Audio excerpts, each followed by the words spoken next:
আল্লাহ রাসূলের দরবারে এক ইহুদি ব্যক্তি দৈনিক আল্লাহ রাসূলের খেদমত করার জন্য আল্লাহ রাসূলের দরবারে উপস্থিত হতো। একদিন ওই ইহুদি ব্যক্তি আল্লাহ রাসূলের খেদমতে আসে নাই।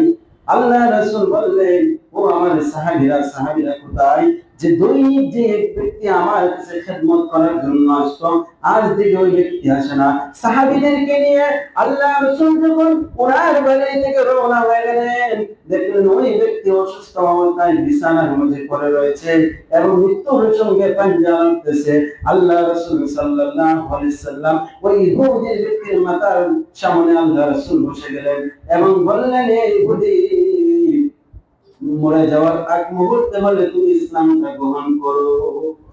ওই ইহুদি ব্যক্তি একবার তার মায়ের দিকে তাকায়, একবার নূর নবী নূরের চেহারার দিকে তাকায়, একবার ওনার বাবার চেহারার দিকে তাকায়, একবার মায়ের নবীর চেহারার দিকে তাকায়।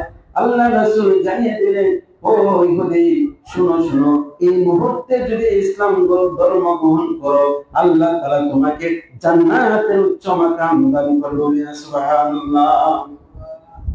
তখন ইহুদি ব্যক্তি বাবা বললেন, সন্তান, মুহাম্মাদের বাণী মিথ্যা না, মুহাম্মাদের বাণী সত্য। নিশ্চয়ই তুমি ইসলাম ধর্ম গ্রহণ করে না।